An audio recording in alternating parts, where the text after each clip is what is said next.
Media Moses is an entertainment news website publication for conservative and faith-based media.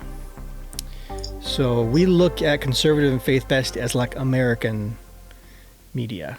Like that's kind of how I look at it. Or you could say traditional American media, which is non-woke. We don't ascribe to the newest, latest political thing, which you're supposed to do in Hollywood.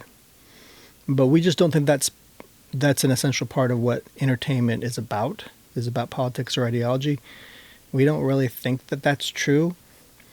So we want to distinguish ourselves from this new fad that's happening in Hollywood and say, hey, we believe in more traditional purposes for culture and not for some political agenda. So that's us.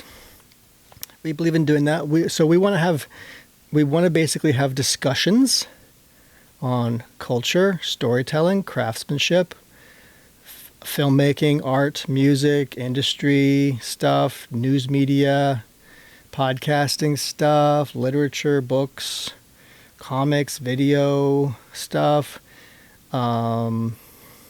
lifestyle stuff, health stuff, building your community, stuff like that. So since we're working to build this community, that's an important subject to us, right? So we're working to build this community.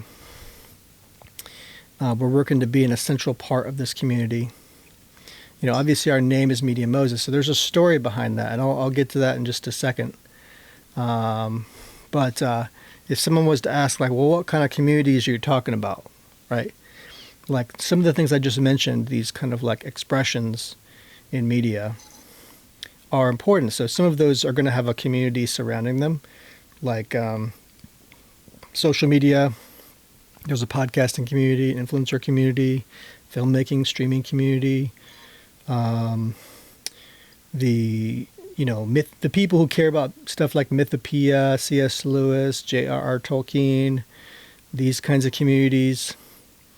The art community, music community, of course, very essential.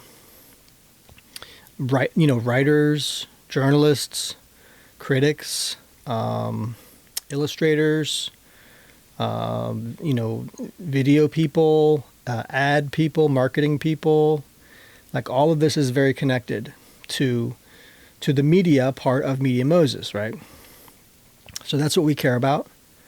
And so I guess I can get to the Moses side of Media Moses, right? I just talked about the media side of it. Now it's the Moses side of it. So why Moses? Well, you could probably guess why. I wanted to make it fairly obvious, but it's about the movie The Ten Commandments. No, not really. I mean, it is, right? That's the golden age of Hollywood. A movie called The Ten Commandments with, is it Charlton Heston? But it's not really the movie. It's the actual biblical, historical account of Moses leading his people out of Egypt, right? Yeah. So I've spoken about this before, but it bears repeating that when you're in a cultural crisis the way we're in, or cultural collapse the way we're in, this is kind of what was happening then, right? So the Jewish people were basically being enslaved in Egypt, and but in some ways they were very comfortable in Egypt. So in some ways they appreciated their lifestyle in Egypt, even though the Egyptians didn't always like goat herders and didn't always like them, right? They were scared of them. So they kind of marginalized the Jews in Egypt, and God wanted his people to be free from slavery so that they could worship him in the wilderness. So, and what fulfill Abraham, the promise to Abraham to form a great nation. So this is about cultural creation. They're creating a nation, and they're creating a people. They're creating an entire culture